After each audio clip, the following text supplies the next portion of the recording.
Hello सांग माने स्वागत करुची आउ गोटे नुआ भिडियो रे सांग माने जदि आपण माने चैनल को नुआ आसीछंती तेबे दया करी सब्सक्राइब निश्चय करंतु एवं वीडियो को शेयर करिबा भूलंतु नाही। सांग माने आजिर कहानीटी बहुत रोमांचक हेबाकु जाउची, तेणु आपण माने वीडियो को स्किप न करी संपूर्ण देखंतु। एहा किछि मास पूर्वर कथा, जेतेबेले मो स्वामींक सहकर्मी मोर एभली अवस्था करिदेले जे मु आपणंकु कोन कहिबी। मो स्वामी ऑफिस कामरे क्रमागत भावे बाहरे रहुथिले। तांकर जणे सहकर्मी आम महला रे ही रहुथिले। मो स्वामी तांकु घरकु डाकी मो सहित परिचय कराइथिले एवं तांकु कहिथिले जे जदि राहुलंकु केबे आवश्यकता पड़े तेबे तुम भाउजंकु सहाय्य करिदेब एवं दुकानरु जिनिस आनी पहुंचाई देब। से सहकर्मी जनक बहुत सहाय्यकारी थिले। आवश्यक पड़िले आम घरर छोटमोट काम मध्य सारी देउथिले। दर्शक बंधु, जदि आपनकु कहानी एते भल लागुछि तेबे सर्वप्रथमे वीडियो को लाइक करंतु एवं चैनल को सब्सक्राइब निश्चय करिनियंतु। थरे लाइक एवं सब्सक्राइब करिनियंतु। तापरे आमे कहानी रे आगकु बढ़िबा। थरे संध्यार कथा, जेतेबेले मो स्वामी सहर बाहरे थिले। तांकर सेही सहकर्मी जिए सबुबेले मोते एमिति निहारुथिले जेमिति से केबे मो भली हसीन औरत देखि नाहांती। मो ना रिया, मो बयस 26 वर्ष। मु आपणंकु मो निज अनुभूति कहिबाकु जाउछि। एक संध्यार कथा। से मो घरर घंटी बजाइले। मु पूर्वरु ही बुझी सारिथिली, कारण तांको आखि सबुबेले मो उपरे ही लाखी रहुथिला। जेमिति हेउ से मो स्वामींक ठारु अधिक आकर्षणीय थिले एवं मो मन मध्य तांको आडकु टाणी होई जाउथिला। घंटी बाजिबारु मु पचारिली किए। बाहारु आवाज आसिला, भाउज मु राहुल। आवाज सुनिबा मात्रे मो निश्वास द्रुत होईगला। से प्रथम थर पाई मोते भाउज बोली कहिथिले एवं तांकर ढंग किछि अलगा थिला, जेमिति से एहा कहि किछि आउ संकेत देउथिले। मु तुरंत कबाट खोलिदेली। से पचारिले, आपण ठीक त अछंती? मु धीरे कहिली, मो देहरे जंत्रणा हेउछि। राहुल हसी संबोधन कले, जदि आपण कहिबे तेबे मु मालिश करिदेबी, जंत्रणा तुरंत कमिजिब। तांको कथा सुनी मो निश्वास रहिगला। मु बुझी सारिथिली से प्रकृतरे कोन कहिबाकु चाहुथिले, किंतु मो मन मध्य सेही रास्तारे थिला। मु बस हालका मुंड हलाइली एवं से भितरकु चाली आसिले। मु सोफारे सोईगली। से तेल नेले एवं हातरे लगाई मो पाखरे बसी पड़िले। तांको शरीर मोर एते निकटरे थिला। तांकर गोटिए आंगुठी मो बेककु छुउथिला, जेमिति से मो पिठिरे तेल लगाइबा आरंभ कले। मो निश्वास आहुरी द्रुत होईगला। तांको आंगुठीर सेही स्पर्श सीधा हृदयकु छुउथिला। केबे हालका चापुथिले, केबे गभीर। मु आखि बंद करिदेली एवं ओठ चिपी धरिली। राहुल धीरे कहिले, भाउज लागुछि तेल असर करुछि। तांको हस, तांको नजर सबु मोते काबू बाहर करि देउथिला। मु खामोश थिली, किंतु भितरु पूरा शरीर कंपुथिला। दर्शक बंधु, स्टोरी आपणंकु एते भल लागुछि तेबे एबे ही वीडियो को लाइक करंतु एवं चैनल को सब्सक्राइब करिनियंतु, कारण आगकु मध्य एमिति मजादार स्टोरी आसिबाकु जाउछि। एवं जे सब्सक्राइब करिवे सेमानंकु मु मो नंबर मध्य देबी, तेणु जल्दी सब्सक्राइब करंतु। चालंतु एबे स्टोरी आगकु बढ़ाइबा। तांको आंगुठी केबे तळकु जाउथिला तो केबे उपरकु। मु तांको हातकु रोकिबाकु चेष्टा कली, किंतु रोकी पारिली नाही। कोठरी रे केवल मोर धड़कन गुंजुथिला। राहुल आहुरी निकटकु आसिले एवं धीरे कहिले, मु जानिछि आपण भी एहा ही चाहुचंती। बस थरे कहि दियंतु। मु तांको आडकु देखिली। तांको आखिरे सेही लालसा थिला जहा मु पूर्वरु अनुभव करि सारिथिली। मु किछि कहिली नाही, बास नजर तळकु करिदेली। से तेल टेबुल उपरे रखिले एवं आहुरी पाखकु आसीगले।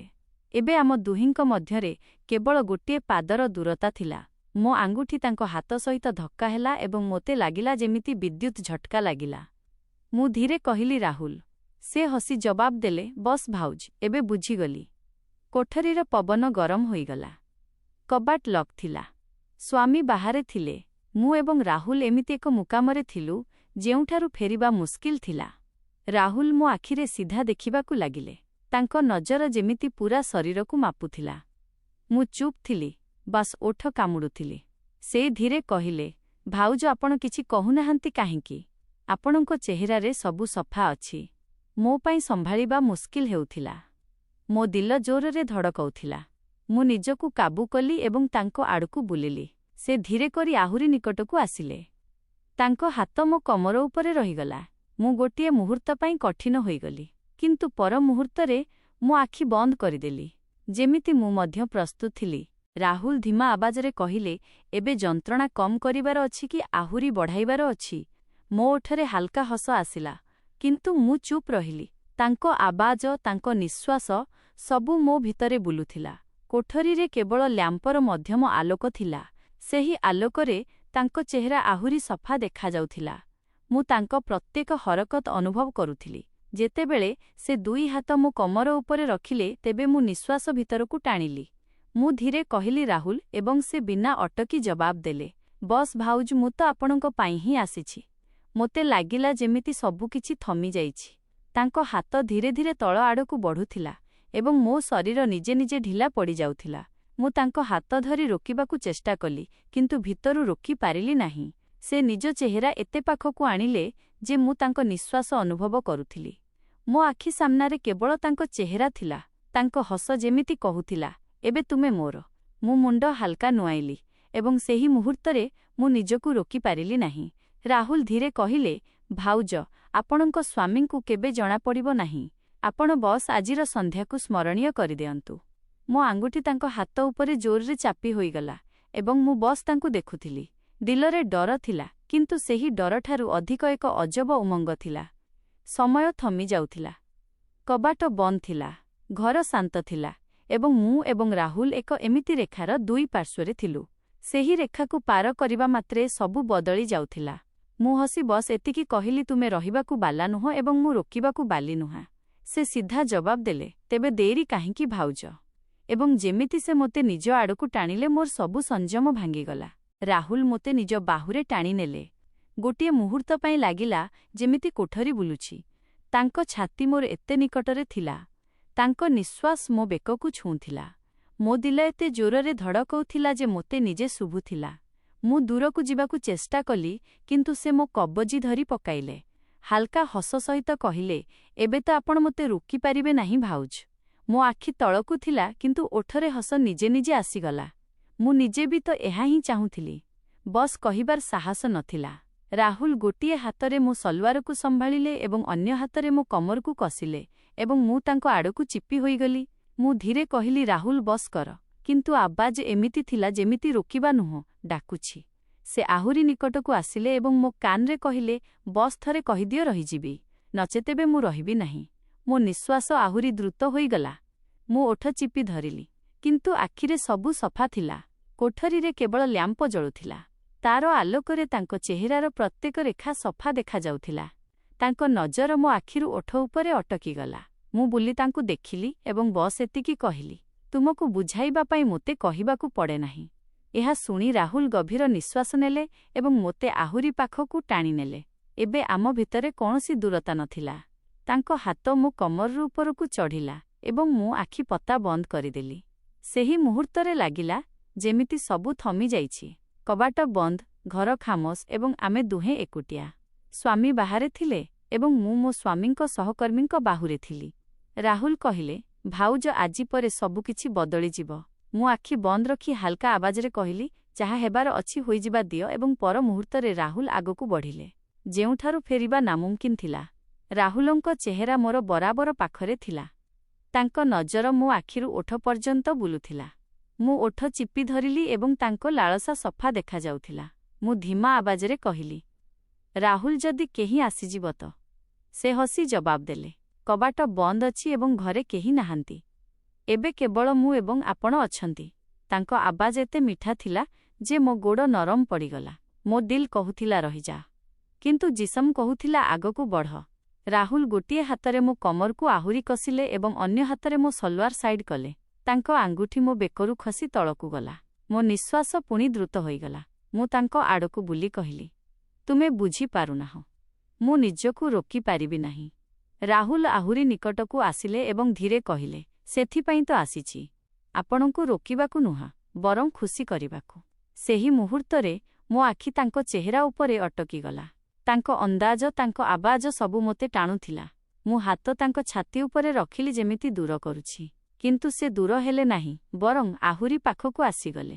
ସେ ମୋ କବଜି ପକଡ଼ିଲେ ଏବଂ ନିଜ ଆଡ଼କୁ ଟାଣିଲେ। ଏବେ କୌଣସି ଦୂରତା ନଥିଲା। ତାଙ୍କ ନିଶ୍ୱାସ ମୋ ବେକକୁ ଜଳାଉଥିଲା। ମୁଁ ଆଖି ବନ୍ଦ କଲି ଏବଂ ମୁଣ୍ଡ ତାଙ୍କ କାନ୍ଧ ଉପରେ ରଖିଦେଲି। ସେ ଧୀରେ କହିଲେ, ଭାଉଜ, ଏବେ ବସ୍ ଆପଣ ମୋର। ମୋ ଆଙ୍ଗୁଠି ତାଙ୍କ ହାତ ଉପରେ ଖସୁଥିଲା। ମୁଁ କିଛି କହିପାରିଲି ନାହିଁ, କେବଳ ତାଙ୍କର ଆହୁରି ନିକଟତର ହୋଇଗଲି। କୋଠରୀରେ କେବଳ ମଧ୍ୟମ ଆଲୋକ ଥିଲା ଏବଂ ସେଥିରେ ଆମ ନିଶ୍ୱାସ ଦ୍ରୁତ ଥିଲା। ମୁଁ ତାଙ୍କ କାନରେ ଧୀରେ କହିଲି, ଯାହା କରିବାର ଅଛି ଜଲ୍ଦି କର। ରାହୁଲ ବସ୍ ଏତିକି କହିଲେ। ତେବେ ଏବେ କୌଣସି ରୁକାବଟ ନାହିଁ ଏବଂ ସେହି ମୁହୂର୍ତ୍ତଠାରୁ ସବୁ କାବୁ ବାହାର ହୋଇଗଲା। ସେହି ସନ୍ଧ୍ୟାର ସେହି ମୁହୂର୍ତ୍ତରେ ଲାଗିଲା ଯେମିତି ସମୟ ଥମି ଯାଇଛି। ରାହୁଲଙ୍କ ହାତ ମୋ କମରରୁ ଖସି ପିଠି ପର୍ଯ୍ୟନ୍ତ ଗଲା। ତାଙ୍କ ଆଙ୍ଗୁଠିର ସେହି ହାଲକା ସ୍ପର୍ଶ ମଧ୍ୟ ମୋ ନିଶ୍ୱାସକୁ ହଲାଇ ଦେଉଥିଲା। ମୁଁ ତାଙ୍କ ଆଡ଼କୁ ଦେଖି ଧୀରେ କହିଲି, ରାହୁଲ, ତୁମକୁ ଜଣାଅଛି ନା, ଯଦି କେହି ଦେଖିନେବ ତ? ସେ ମୋ ଆଖିରେ ଦେଖି କହିଲେ, ଭାଉଜ, ଯାହାର ନଜର ଆପଣଙ୍କ ଉପରେ ଉଠିବ ମୁଁ ତାର ଆଖି ବାହାର କରିଦେବି। ଏବେ କେବଳ ଆପଣ ଏବଂ ମୁଁ, ବାକି ଦୁନିଆ ଭାଡ଼ରେ। ମୋ ଅବସ୍ଥା ଏମିତି ଥିଲା ଯେ ମୁଁ ନା ରୋକି ପାରୁଥିଲି ନା କହିପାରୁଥିଲି। ତାଙ୍କ ନଜର ମୋ ଆଖିରେ ଥିଲା। ରାହୁଲ ଆଙ୍ଗୁଠି ମୋ ଓଠ ଉପରେ ରଖିଲେ ଏବଂ କହିଲେ, ଏବେ କିଛି କୁହ ନାହିଁ, ବସ୍ ଅନୁଭବ କର। ମୋ ଦିଲର ଧଡ଼କନ ଏତେ ଦ୍ରୁତ ଥିଲା ଯେମିତି ଫାଟିଯିବ। ମୁଁ ତାଙ୍କର ଏତେ ନିକଟରେ ଥିଲି ଯେ ତାଙ୍କ ନିଶ୍ୱାସ ମୋ ନିଶ୍ୱାସକୁ ଛୁଉଁଥିଲା। ମୁଁ ଓଠ କାମୁଡ଼ିଲି ଏବଂ ସେହି ମୁହୂର୍ତ୍ତଟି ତାଙ୍କ ଭୋକକୁ ଆହୁରି ବଢ଼ାଇଦେଲା। ସେ ଚେହେରା ମୋ ବେକ ପାଖକୁ ନେଇ କହିଲେ, ଏବେ ଆପଣ ମୋର ହୋଇସାରିଛନ୍ତି। ମୁଁ ନିଜ ଜାଗାରେ ଥମି ଯାଇଥିଲି। ତାଙ୍କ କଥା, ତାଙ୍କ ସବୁ ମୋତେ ହୋସ୍ ହରାଇବାକୁ ମଜବୁର କରୁଥିଲା। ମୁଁ ଆଖି ବନ୍ଦ କରି କହିଲି, ଯାହା ଆରମ୍ଭ କରିଛ ଏବେ ପୂରା କରିଦିଅ। ରାହୁଲଙ୍କ ହସ ଆହୁରି ଦ୍ରୁତ ହୋଇଗଲା। ସେ ମୋତେ ଆହୁରି କଷି ଧରିଲେ ଏବଂ ସେହି ସନ୍ଧ୍ୟା କୋଠରୀର ଖାମୋଶି କେବଳ ଆମ ନିଶ୍ୱାସର ଗରମ ଦ୍ୱାରା ଭାଙ୍ଗୁଥିଲା। ରାହୁଲ ମୋତେ ନିଜ ବାହୁରେ ଏମିତି କଷିଲେ ଯେମିତି ମୁଁ ତାଙ୍କ ନିଶ୍ୱାସର ଅଂଶ ବନିଯାଇଥିଲି। ତାଙ୍କ ଆଙ୍ଗୁଠି ଏବେ ଧୀରେ ଧୀରେ ମୋ କମରରୁ ତଳକୁ ସରୁଥିଲା ଏବଂ ମୁଁ ବସ୍ ନିଶ୍ୱାସରୁ କି ଅନୁଭବ କରୁଥିଲି। ମୋ ଅବସ୍ଥା ଏମିତି ଥିଲା ଯେ ମୁଁ ବେକାବୁ ହୋଇସାରିଥିଲି। ମୁଁ ଧୀରେ ସେ ତାଙ୍କ କାନରେ କହିଲି, ବସ୍, ଏବେ ଆଉ ଅପେକ୍ଷା କରା ନାହିଁ ରାହୁଲ।